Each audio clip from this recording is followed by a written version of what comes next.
el video. Pero ahí, si quieren ver las ayudantías, o sea, las mías, se meten al link que dejé ahí en Ucursos y hay una lista de reproducción donde pueden ver todos los videos. El Víctor no sé dónde sube sus ayudantías, sí. De hecho, no sé si las graba. Pero las mías están en el link que les puse en Ucursos. Ya, entonces, partamos con este primer ejercicio. Si no me equivoco, creo que está en el apunte del profe como ejercicio planteado. Sí, este lo saqué de Spivak, donde el profe hace las clases, o sea, de donde el profe saca las cátedras. Ya, entonces, ejercicio 1, CAF, una función que va de R en R, ¿sí? Vamos a estar trabajando ahora en esta primera parte de cálculo 1 con puras funciones de R en R, después estas cositas van a cambiar. Y más adelante, cuando ya den cálculos más avanzados, aquí va a haber un 2, por ejemplo, va a haber un 4, pero no hay que preocuparse de eso. Por ahora, el ejemplo este básico de R en R. Y vamos a definir, o vamos a decir que la función f, esta que va de R en R, es par si cumple esto de acá. ¿Sí? O sea, es una función que cada vez que yo evalúo en una cierta preimagen, el valor de la imagen es la misma que si yo lo hubiera evaluado en el inverso aditivo de esa preimagen. Entonces, por ejemplo, estas funciones satisfacen cosas de este estilo, ¿cierto? Como que se comen el menos. Y ustedes ya conocen varias de estas funciones. Pues, por ejemplo, x cuadrado es una función que es una función par. Ustedes definen f como x cuadrado. Aquí f, recuerden que las funciones siempre las tienen que definir así, ¿cierto? Esto de por sí no es una función. Una función tiene que ir con su dominio, con su codominio y con su regla de asignación. Y entonces esta función satisface esta condición de acá, pues esta igualdad. Si yo evalúo la función en menos x, esto es menos x al cuadrado, y esto ustedes saben que es x al cuadrado, ¿cierto? Y x al cuadrado es f de x. Entonces, funciones pares ustedes conocen varias, ¿cierto? De hecho, aquí uno puede poner un 4, puede poner un 6. Cualquier exponente par hace que la función f eh, sea par. Y bueno, también conocen otra que se ocupa harto, que es la función coseno. La función coseno de R en R, tal que a cada real le asigna coseno de x. Este también es par. Ustedes, quizá en álgebra y geometría, van a, van a demostrar esto. Van a demostrar que coseno de x es lo mismo que coseno de menos x. Y entonces ahí van a mostrar que la función coseno es par. Ya, entonces, así se define una función par. Esto tiene que cumplirse para todos los x, por supuesto, en los números reales, ¿cierto? Todos los x que están en el dominio tienen que cumplir esta condición. Y asimismo, uno puede definir lo que es una función impar. Las funciones impares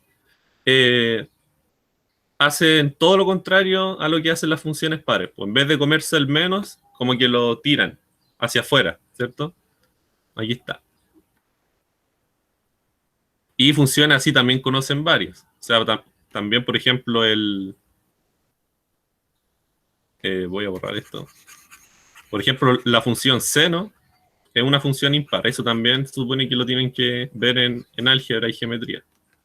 Por ejemplo, la función esta f de R en R, definida de esta forma, también es impar, ¿cierto? Porque si yo hago menos x al cubo, esto ustedes saben que se puede escribir así. Y entonces cumple la condición de ser impar, porque esto de aquí es menos f de x y esto de aquí es f de menos x. Y bueno, como les digo, la función seno también cumple eso. También ustedes van a ver que el seno de menos x es lo mismo que menos seno de x. ¿Ya? Sí. Ahora vamos a estudiar ciertas propiedades que tienen estas funciones. Uy, se borró el marcador.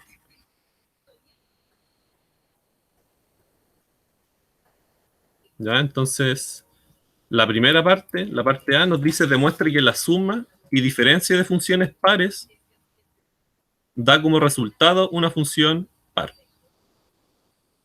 ¿Ya? Entonces, primero mostremos que la suma de dos funciones pares nos da una función par. O sea, yo me tengo que tomar dos funciones pares. Por ejemplo, me tomo la función f y g, dos funciones pares, y tengo que mostrar que su suma, o sea, la función suma f más g, es también una función par. Recuerden que la función suma se define de esta forma, ¿cierto? O sea, no sé si lo habrán visto con el profe, pero cuando yo sumo dos funciones, la suma de dos funciones se define de esta forma, la regla de asignación. Yo tomo una x y eso lo llevo a la imagen de f más la imagen de g.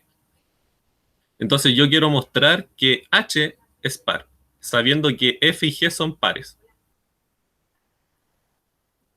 Entonces aquí, por demostrar, lo que queremos demostrar es que h de x es igual a h de menos x para todo x en R, ¿cierto? O sea, todos los x en R tienen que cumplir esta igualdad acá. Entonces yo voy a partir de acá. Yo voy a partir del lado derecho y voy a llegar al lado izquierdo, en donde está, en donde está h de x. Entonces, como yo sé que la función h de x es esto de acá arriba, evalúo en menos x. O sea, al evaluar en menos x, lo que hace la función es también evaluar en menos x a la f y en menos x a la g. Y aquí es donde ustedes ocupan la hipótesis de que f y g son pares. Como f y g son pares, entonces ambas funciones por separado cumplen esta igualdad acá, que el x se lo come, ¿cierto? Así que reemplazo arriba, reemplazo aquí, y nos queda que finalmente h de menos x tiene que ser f de x más g de x, cambiando el f de menos x y el g de menos x. Y f de x más g de x es justamente h de x, por cómo estaba definido. Así que aquí, por lo tanto, h es par, ¿cierto? En el caso de la suma. ¿Sí? El caso de la diferencia es completamente análogo, ¿cierto? El caso de la diferencia, aquí el h yo lo defino con un menos acá en vez de un más, pero en realidad no cambia nada el argumento, porque no ocupamos para nada este simbolito más. Entonces, simplemente cambiar el símbolo más por el símbolo menos y ustedes tienen la demostración para la diferencia. ¿Ya? Yo voy a cambiar el color del lápiz a negro. Entonces, la diferencia es completamente análogo. Ustedes lo hacen igual igual como hicimos la suma, pero cambiando simplemente el simbolito más por el simbolito menos. Ahora mostremos que la suma de dos funciones impares, o sea, dos funciones que cumplen esto de acá, es también impar.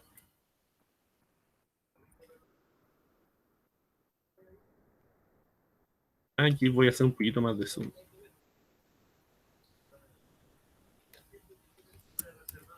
Entonces tenemos dos funciones impares, tenemos a f y a g, y igual que en la parte anterior, voy a definir la suma, la función suma, la función h, como la suma de las imágenes, ¿cierto? Para cada x, esto lo llevo al f de x más g de x. Entonces voy a mostrar que h es impar, o sea, voy a mostrar que h de menos x tiene que ser menos h de x. Entonces yo puedo partir de uno de los dos lados, yo voy a partir por acá. Se me hace más fácil partir por acá. Entonces, igual que la parte anterior, evalúo en menos x, y entonces al poner un menos x acá, lo tengo que poner aquí y lo tengo que poner aquí.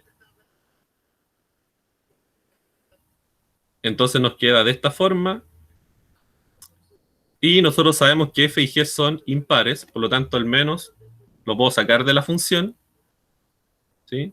Ahí saqué el menos, nos queda menos f de x, y al g también le hago lo mismo, le saco el menos también, nos queda menos g de x. Ahí ocupamos que ambas funciones son impares, ¿cierto? Y aquí simplemente ocupo los axiomas de cuerpo, ¿cierto? Y puedo sacar puedo factorizar por menos 1, y nos queda menos por la suma de las dos funciones, que eso era justamente h de x. Aquí está. Y entonces ahí obtenemos que h de menos x tiene que ser igual a menos h de x. ¿Se dan cuenta que partí de un lado y llegué al otro? Así, esta es la manera de hacer estas demostraciones. Cuando hay igualdades, ustedes parten de un ladito y mediante puras conexiones lógicas y ocupando hipótesis tienen que llegar al otro.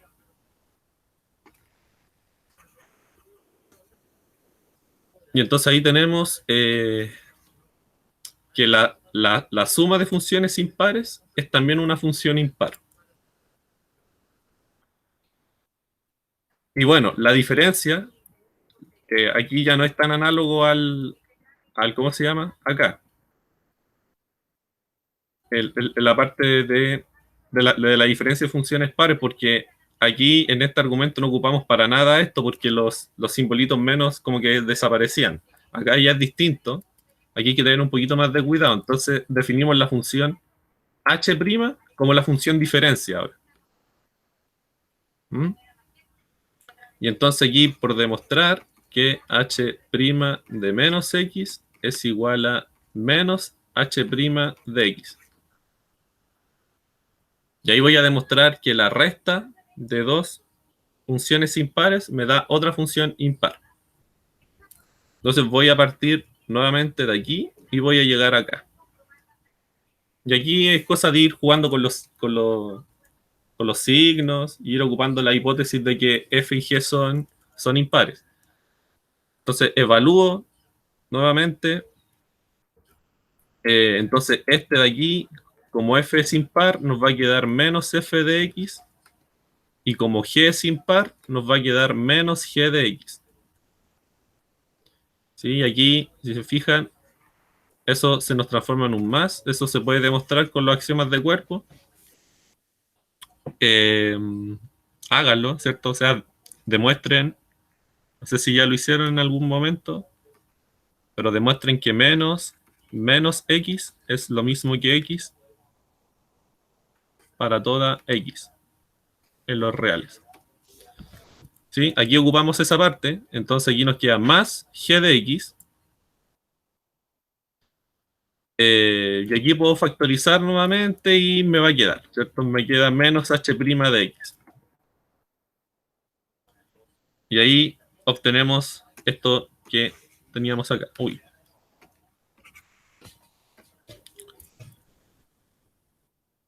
Y así que ahí tenemos la parte A lista.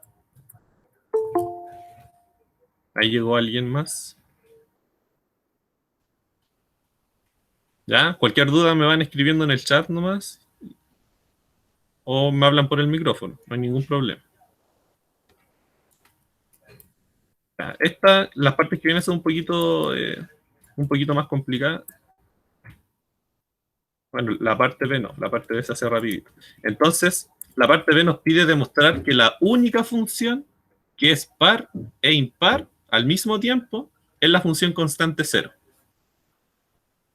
¿Cuál es la función constante cero? Bueno, la función constante cero es una función que va de R en R. Recuerden que cuando hablo de función, tiene que venir con esta cosita también. ¿Sí? La regla de asignación no es la función es todo, con el dominio, el codominio y la regla de asignación. La función constante es lo que hace es tomar una X y lo lleva al cerito. Todas las X van a parar al cerito. Eso ustedes también a veces lo escriben así.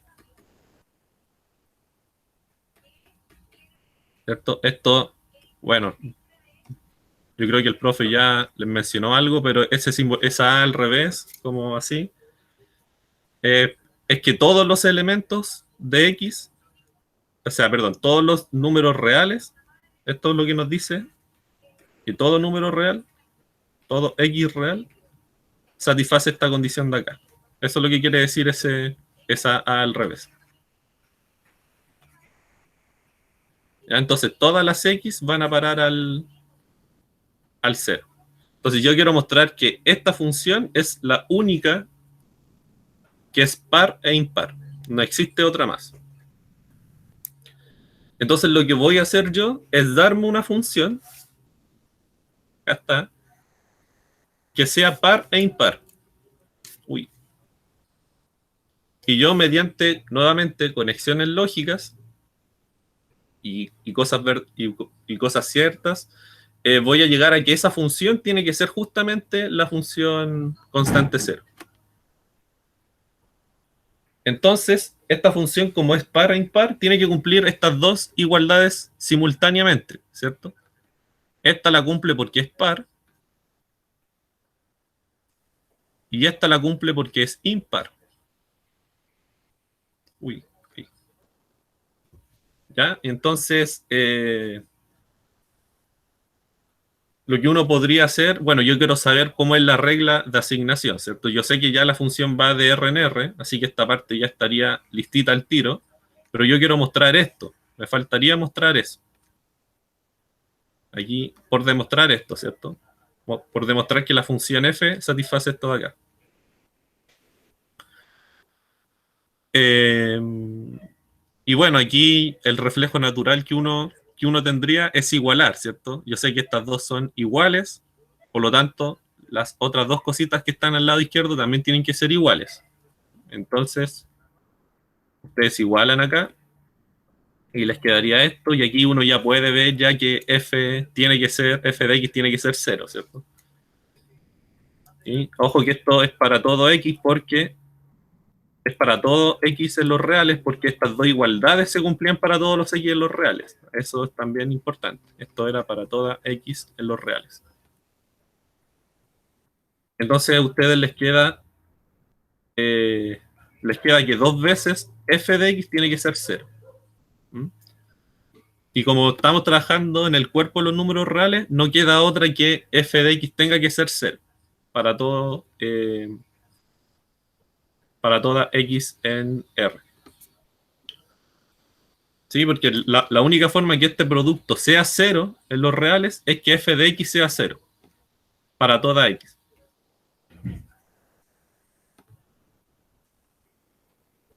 Y entonces ahí mostramos que la función, si yo me doy una función que cumple las dos condiciones, par e impar, necesariamente tiene que ser la función que lleva todo al 0. Ah, bueno, y aquí es importante esta hipótesis de acá.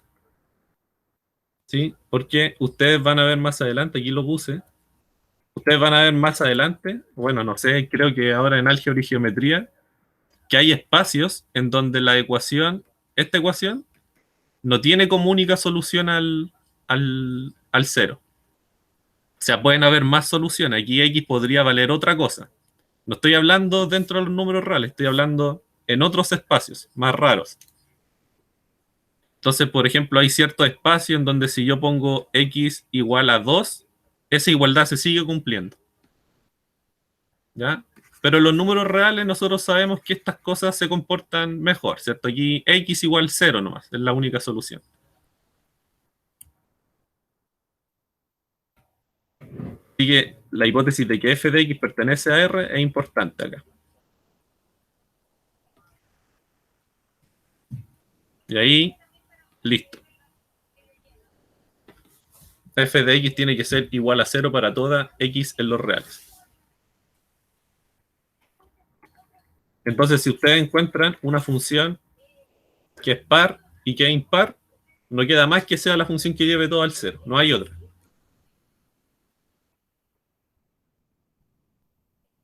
Eh, ahí está un poquito como más ingeniosa que yo. eh, Está en el libro, en la parte de los ejercicios. ¿Hay alguna duda hasta el momento? ¿Cuánto llevamos? Llevamos ya 27 minutos. Bueno, igual empezamos un poquito más tarde. Si cualquier duda me escriben aquí me escriben en el chat o me hablan por el micrófono. Hola, ¿subirás este vez? Sí, lo voy a subir. Eh, no sé si sería buena idea subirlo rayado, pero voy a subir el original. Y también voy a subir el video, así que por si alguien quiere también escuchar la explicación, puede ver el video también. Eh, ya de nada, Martín. Ya, vamos a la parte C. Entonces tenemos que la suma y diferencia de funciones pares me da otra función par. Tenemos que la suma y diferencia de funciones impares me da otra función impar. Y tenemos que la única función par e impar es la función constante cero. Eso es lo que tenemos hasta el momento, porque ahora vamos a ocupar esas dos partes. Bueno, todavía no, en la parte D vamos a ocupar eso. Y aquí la parte D demuestra que cualquier función, la que a usted se le ocurra, cualquier función g, puede escribirse como una suma de una función par y una función impar.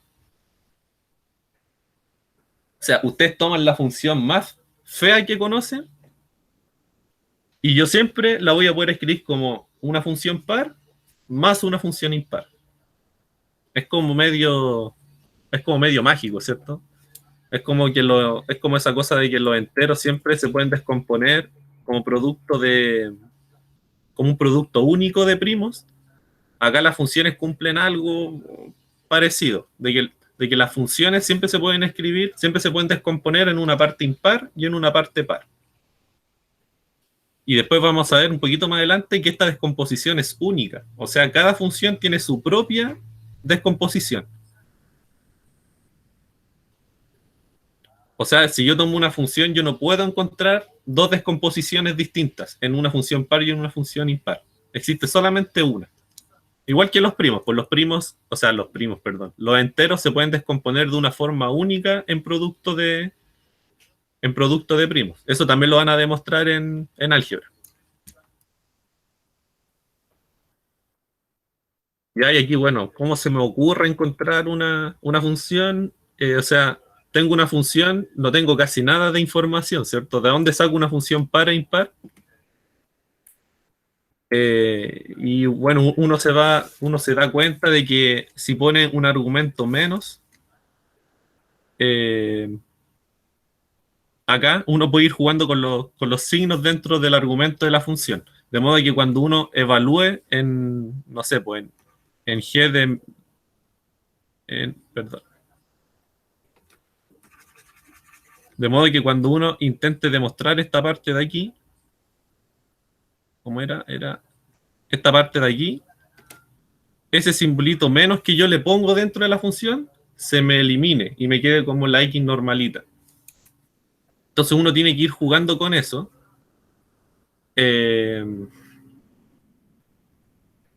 y entonces lo primero que uno hace es partir la función en dos, como para tener dos partes, como para empezar con algo, ¿cierto? Entonces lo escribo como g de x partido en 2 más g de x partido en 2.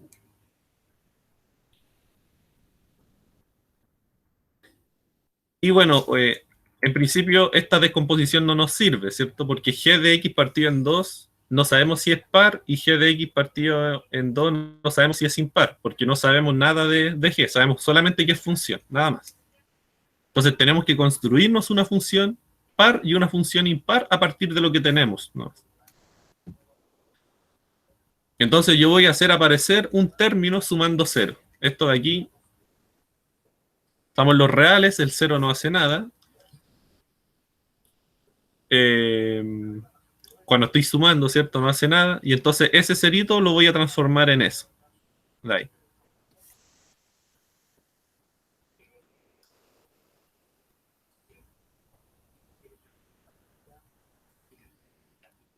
Y bueno, aquí uno reordena, ¿cierto?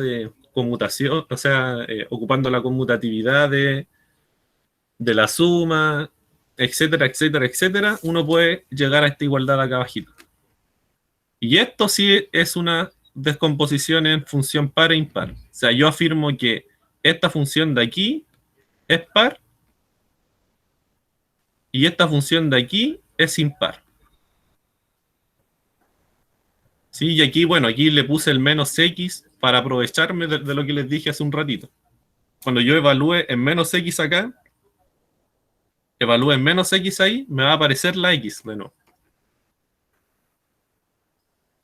Entonces yo afirmo que esta función de aquí es par y esta de aquí es impar.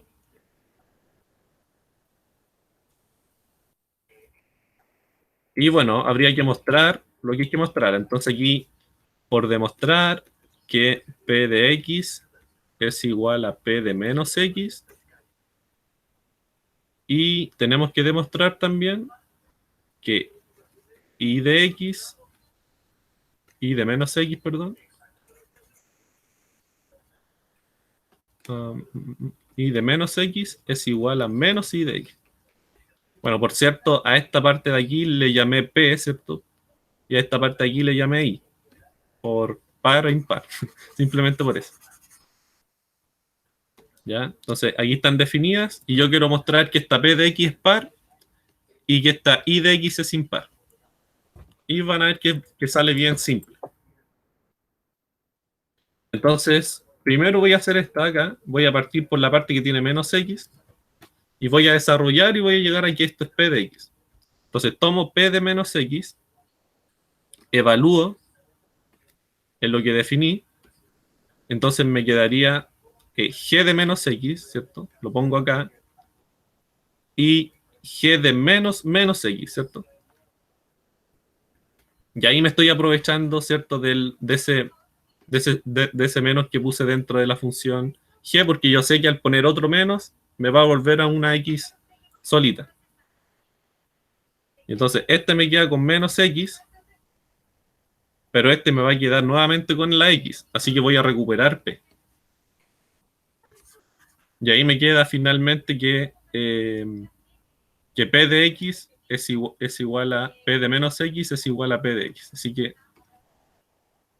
esa primera función es par y esa parte está lista. Ahora, si esta falla, ya tendríamos que, tendríamos que buscar otra forma de escribir g de x. Pero en realidad ocupa la misma lógica, ¿cierto? Aquí evalúo en menos x la i. Ustedes reemplazan simplemente en la definición y van a ver que esto les va a quedar g de menos x menos g de x. A todo esto partido en 2, ¿cierto?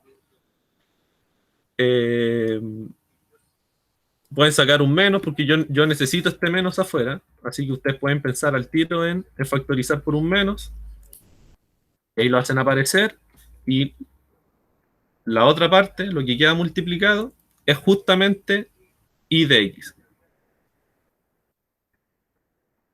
Esto es justamente i de x. Entonces, i de menos x tiene que ser igual a menos i de x. Y así tenemos que toda función, fíjense que partimos de una función cualquiera, ¿sí? Puede ser la función más horrible que han visto en su vida, pero siempre se puede escribir como una suma de una función par y una función impar. Y tienen una fórmula más encima. ¿Cierto? Esta va a ser la fórmula para la parte par y esta va a ser la fórmula para la parte impar. Mm, ¿Qué más iba a decir algo más acá? No, no creo que no. Bueno, acuérdense harto de las funciones par e impar porque se ocupan harto en física, por ejemplo, en física sobre todo, y en integrales. En realidad se ocupan integrales y las aplicaciones de integrales en física, de ahí está la aplicación de esto, pero las vamos a seguir viendo. Cuando lleguemos a integrales, creo que no se ve en cálculo 1 en todo caso. pero el siguiente semestre van a volver a ver estas funciones.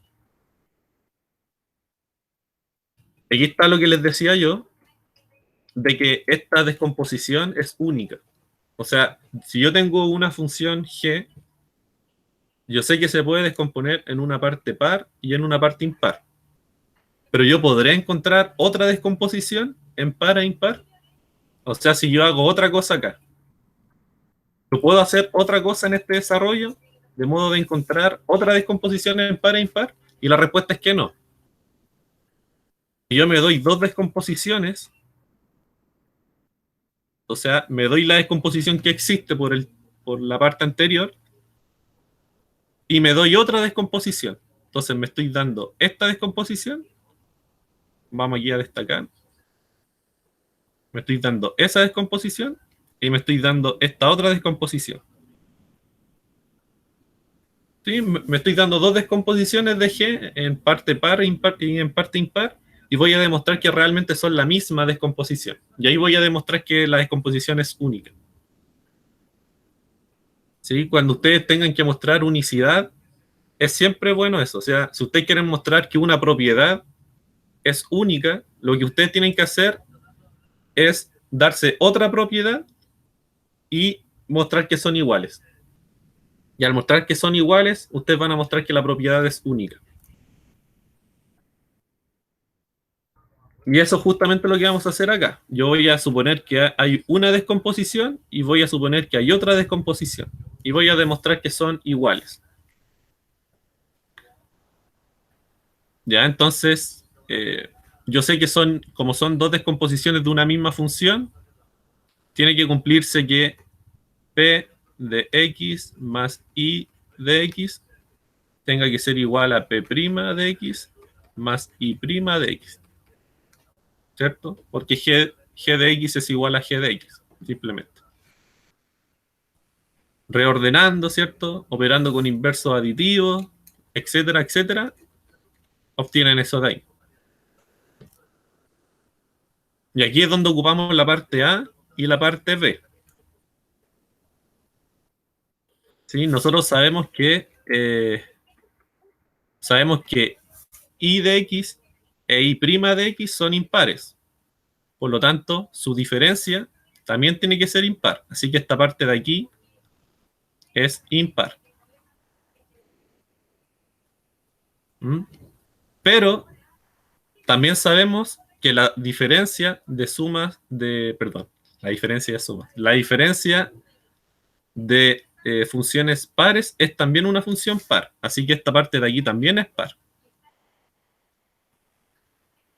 Entonces, si se dan cuenta, esta función de aquí es impar por ser I de X menos I' de X, pero también es par, porque es igual a esta función que está acá.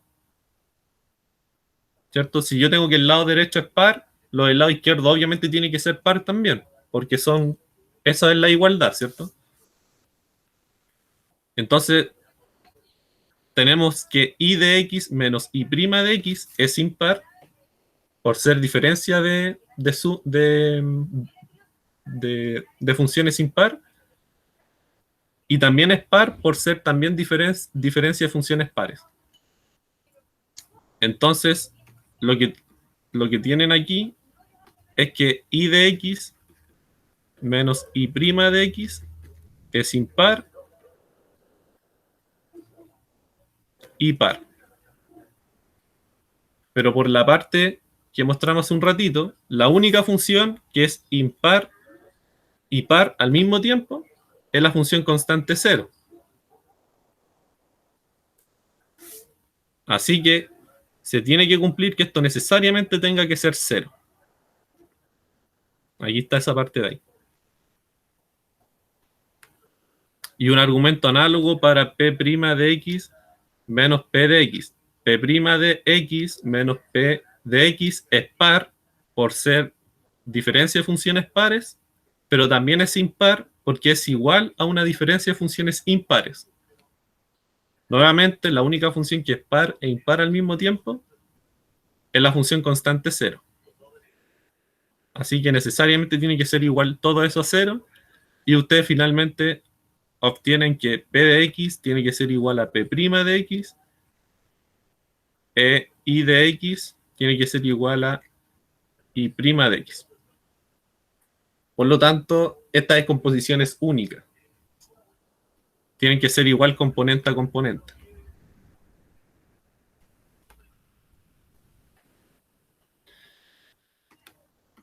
Y ahí muestran que esta descomposición es única y creo que no hay más de eso. No.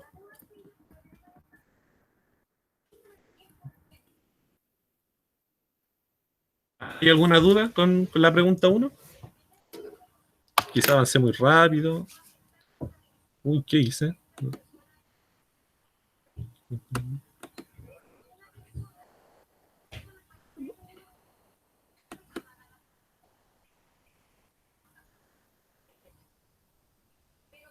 Ya, perfecto.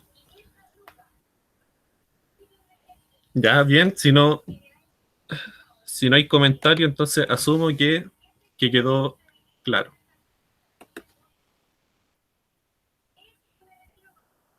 Ya, entonces veamos otro ejercicio. Podría ser este. Muy largo.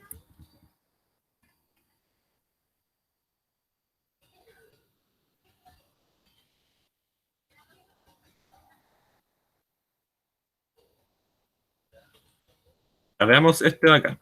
Este que sigue aquí.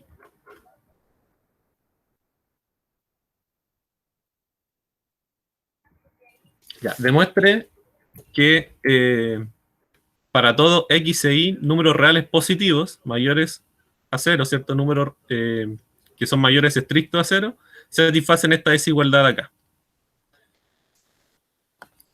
Ya, igual como no es tan trivial ver por qué esto se cumple, ¿cierto? O sea, mirándolo así como, uy, no sé por qué se sale, mirando la desigualdad así tal cual, es difícil ver por qué eso es siempre mayor o igual a 4. Y yo creo que hay muy poca gente que ve por qué eso es mayor o igual a 4 así de una. Y lo que hace uno acá, en este tipo de problemas, es hacer un borrador. ¿Sí? Lo que uno hace es tomar toda la desigualdad. Uy, uno toma todo esto y lo desarrolla y en algún momento vamos a llegar a algo que nosotros sabemos que es cierto.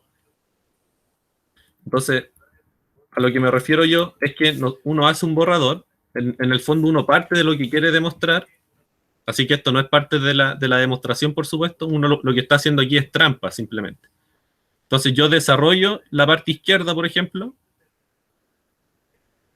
y entonces, bueno, aquí ustedes pueden sumar acá, hacer la suma de fracciones, y les va a quedar esta parte de aquí,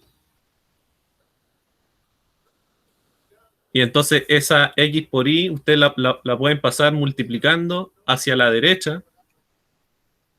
Eso lo pueden hacer sin que esto afecte la desigualdad porque X e Y son positivos. Eso lo voy a poner acá. Aquí como X e Y son mayores a 0, ustedes pueden multiplicar hacia la izquierda, desarrollan, siguen desarrollando y en algún momento van a llegar a esto. Van a llegar que este binomio al cuadrado es mayor o igual a 0. Y eso ustedes saben que es cierto. ¿Sí? Entonces, esto es simplemente un borrador, esto no es parte de la demostración. Yo solamente estoy haciendo trampa, voy a llegar hasta una parte en donde yo sé que hay algo que yo sé que es cierto y voy a empezar desde ahí la demostración y voy a subir hasta donde quería llegar. Entonces, lo que voy a hacer, esto es un borrador, ¿cierto? O sea, supone que esto en un matemático, por ejemplo, que quiere escribir un no sé, un paper científico, esta parte del borrador no la pone, ¿cierto? Simplemente empieza desde acá. Entonces nosotros hacemos la trampa, escribimos el borrador, pero vamos a partir de acá y vamos a llegar hasta acá arriba. Entonces, la demostración va de la siguiente forma. Yo sé que para todo x e y en los reales, los cuadrados son siempre positivos, ¿cierto? Son siempre mayores o iguales a cero. Entonces, yo sé que esto de aquí es mayor o igual a cero, pero ese binomio yo lo puedo desarrollar. ¿Sí? Lo desarrollo como x cuadrado menos 2x más y cuadrado. Y acá convenientemente hago aparecer un menos 4 y, ¿cierto? Porque estoy partiendo de acá ahora y me estoy devolviendo. Y el S4x por y lo hice aparecer porque yo sé que tiene que aparecer en algún momento. Así que este menos 2xy lo escribí simplemente de esa forma. Y yo sé que todo esto es mayor o igual a cero, por lo que me queda que, por lo que me queda aquí, bueno, aquí creo que me salté hartos pasos, pero me queda, en esta parte de acá, me queda que x cuadrado más 2xy más y cuadrado es mayor o igual a 4x. ¿Sí? Eso lo sé simplemente por el hecho de que x menos y al cuadrado es positivo, es mayor o igual a cero. Pero acá sorprendentemente me queda justamente esto de acá, x más y al cuadrado. Y eso es mayor o igual a 4x. Y entonces fíjense, ahora voy a dividir ambos lados por xy. Acá multipliqué ambos lados por xy. Me estoy devolviendo. Y así de esta forma elimino eso de ahí y dejo al 4 solito. Y este xy lo distribuyo solamente en uno de los paréntesis y obtengo la igualdad. ¿Cierto? Me queda x más y, x partido en x por y mayor o igual a 4. Chao, ¿cierto? Son cosas distintas de cero. Nos queda y a la menos 1 más x a la menos 1. Y listo. Esto de hacer borradores se utiliza muchísimo en matemáticas. Yo tengo que demostrar algo que se ve súper difícil, entonces yo voy a desarrollar todo y voy a ver si llego a algo cierto, de modo que después me pueda devolver simplemente. Eso se puede hacer siempre y cuando yo cuando paso de aquí para abajo, también pueda pasar de abajo para arriba. ¿Sí? Hay cosas que yo puedo pasar para abajo, pero no puedo pasar de ahí de no y devolverme. Ahí eh, hay partes donde uno no puede hacer eso, así que hay que asegurarse que todas estas cosas sean equivalencias. Que yo de un lado pueda llegar al otro y del otro lado pueda llegar en donde partí, para así poder devolverme.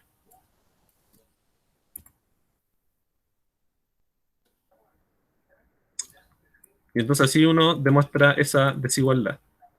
Y aquí, bueno, aquí hay una especie de ejercicio parecido. Si se fijan aquí, esto es la suma de dos números reales multiplicado por la suma de los inversos, me da siempre mayor o igual a 4. Esto 4 sabemos que es 2 al cuadrado.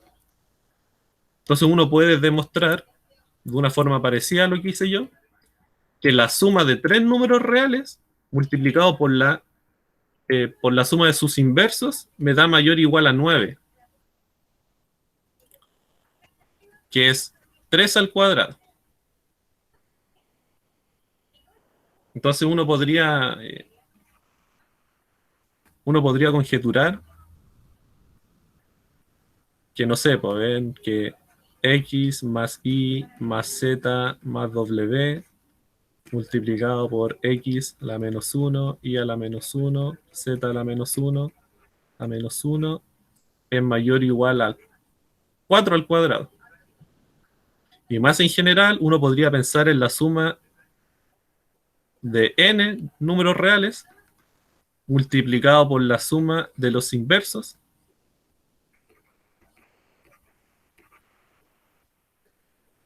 Esto la verdad yo no sé si es cierto, y esto tampoco, pero ahí se los dejo para que lo investiguen, porque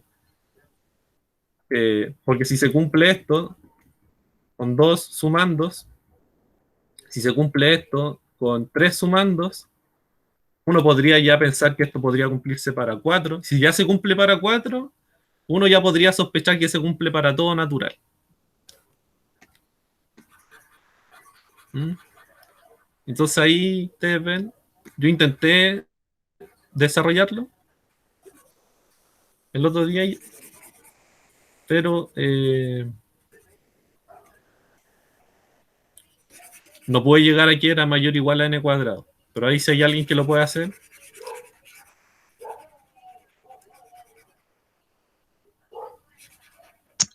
¿Cómo por ejemplo, seguir, Ah, cómo, por ejemplo, seguir desarrollando esa sumatoria? ¿cómo, Bruno? De nuevo, por favor. ¿Cómo, por ejemplo, seguiríais desarrollando esa sumatoria que hiciste? Ah, ya. O sea, por ejemplo, ahí está. Por ejemplo, esta suma de acá, tú la podrías escribir como x1 más x2 más xn. Y esta x1 a la menos 1, x2 a la menos 1, hasta xn a la menos 1. Entonces lo que podría hacer es, bueno, igual es como medio largo, pero ir multiplicando. Así. Claro, En algún momento te van a salir unos. O sea, por ejemplo, este con ese te da un 1. Después cuando hagáis con el x2 te va a salir otro 1 ahí. Entonces finalmente te va a salir un n. Eh, y no sé, ahí habría que ver, ordenar términos, no sé. Pero en álgebra ustedes van a ver algo que se llama inducción. No sé si ya lo estarán viendo. Y, y con inducción quizás salga un poquito más fácil. La técnica de inducción se ocupa cuando yo estoy trabajando con números naturales, cuando yo creo que una cierta propiedad se cumpla para todo número natural. Yo estoy sospechando que esto se cumple para todo número natural. Y entonces el método de inducción me da una receta para que esto sea mucho más fácil de mostrarlo. Y cuando vean inducción van a entender de lo que estoy hablando. Y quizá ocupando inducción, esta desigualdad salga mucho más fácil. Desigualdad, ojo, que no sé si es cierto. Es solamente una conjetura. A lo mejor para n igual 100, la cuestión ya deja de funcionar.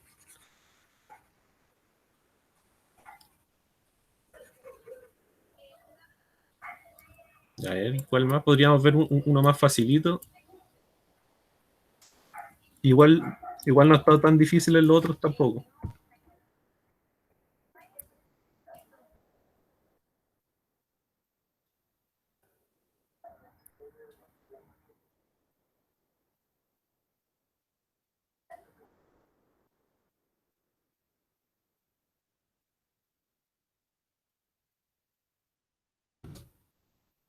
Ya, este podría ser. Ah, pero este ustedes ya, yo creo que ya lo dominan del colegio, ¿cierto? Componer funciones. Aquí lo que vamos a mostrar en realidad es que la composición de funciones en general no es conmutativa. ¿A qué me refiero con eso? Es que esto en general es distinto. Pero eso uno tomando funciones que se le ocurran en el momento pueden demostrar eso.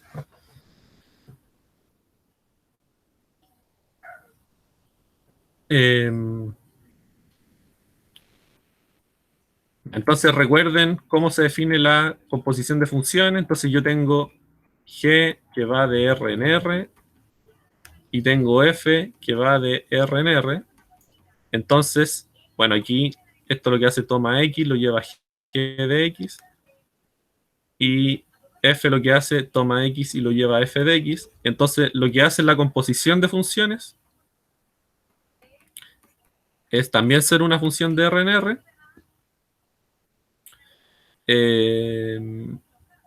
Es también ser una función de R en R que toma X y esto lo lleva a G evaluado en F de X. ¿cierto? Así se define la regla de asignación en la composición de funciones.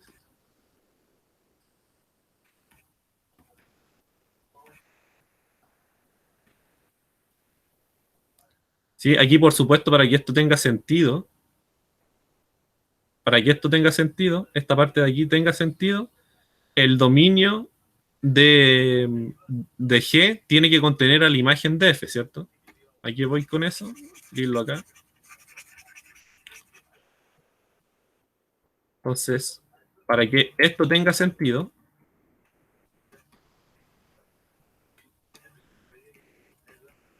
se tiene que cumplir que el dominio de F, perdón, dominio de G.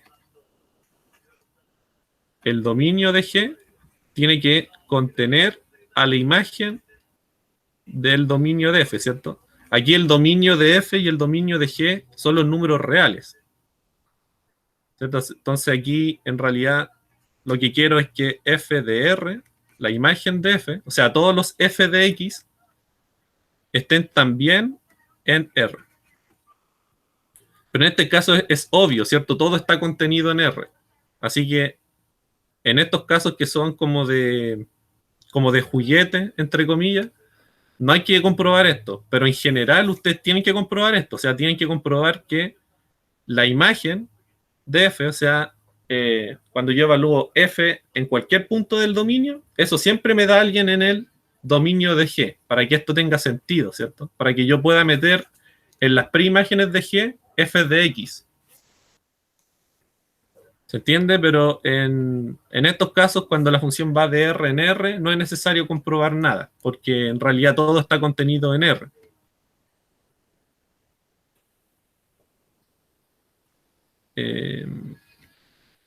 Así que por el momento, y yo espero que el profe haya podido ver algunos ejemplitos de lo que estoy diciendo, pero por el momento esto. Simplemente es G evaluado en F de X. Y aquí ustedes simplemente componen. Entonces la primera nos piden G compuesta con F, ¿cierto?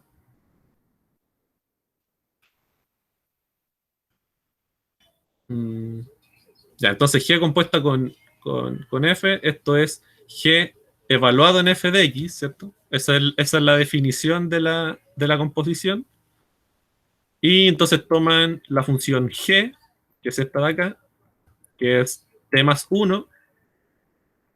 Entonces, esto de aquí es raíz de F de X más 1, ¿cierto? Eso es lo que hace F. Lleva la raíz cuadrada del argumento más 1.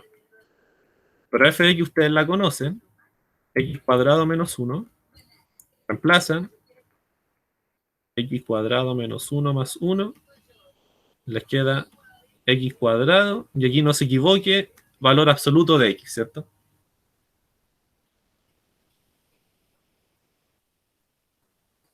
Sí, recuerden que el valor absoluto, bueno, algunos la definen así, la raíz cuadrada de un número al cuadrado es la parte positiva, ¿cierto? Así se define la raíz cuadrada. Y bueno, pueden hacer lo mismo con la B y la C, ¿cierto? Aquí sería G evaluada en F, yo conozco F, ¿sí? X menos 1,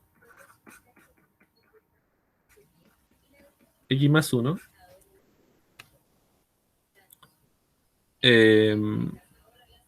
Bueno, aquí en realidad me equivoqué, ¿cierto? Aquí no son todas las funciones de R en R, aquí hay que tener cuidado. Aquí, por ejemplo, sí, eso creo que era importante. Ya, eso está bien para funciones de R en R.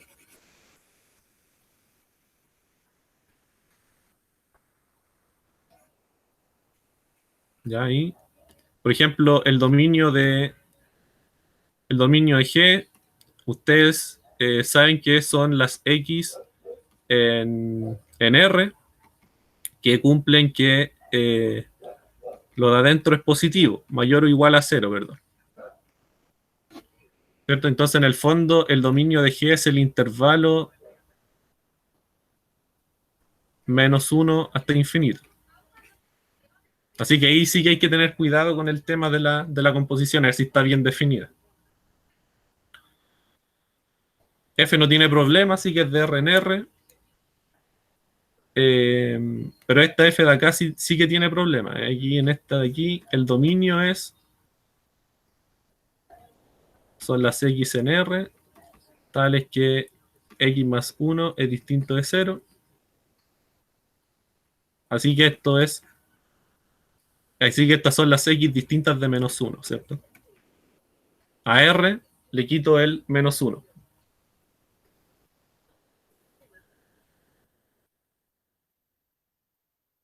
Bueno, y aquí reemplazan aquí g de x la función que eleva al cubo.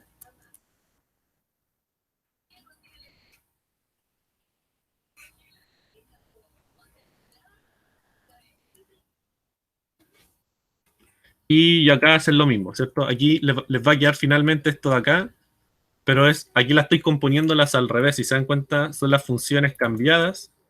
Aquí la f se cambió por g y la g se cambió por f.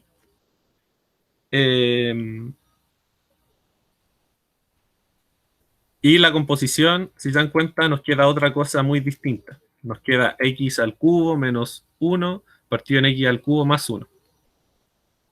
Y entonces ahí en realidad lo que está mostrando es que la composición en general no es conmutativa, pero insisto, esto con cualquier función que ustedes tomen, no sé, x cuadrado como f de x y a g de x como x al cubo, las componen por un lado y después por el otro, van a ver que no son distintas.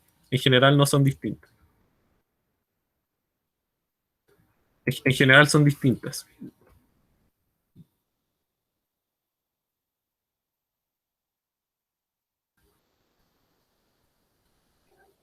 Ya. Yo creo que con eso ya estamos. Eh, si hay alguna duda, me escriben ahora por el chat. Les dejo ahí para pensar en dudas.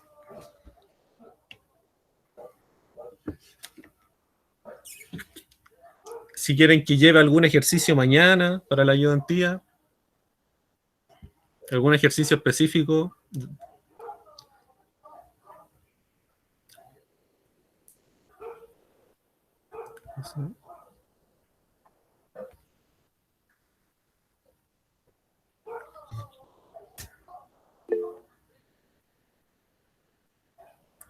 Ya. Ya, muy bien, Matías. ¿Los demás cómo están? ¿También? Sí, todo bien. Sí. Perfecto. Sí, también todo claro. Ya, muy bien. Ahí Sofía también. Perfecto. Ya, entonces, terminamos acá. Yo siempre estoy atento ahí al correo de curso por si tienen alguna duda. Y el video, que lo voy a cortar para que no quede tan largo, va a parar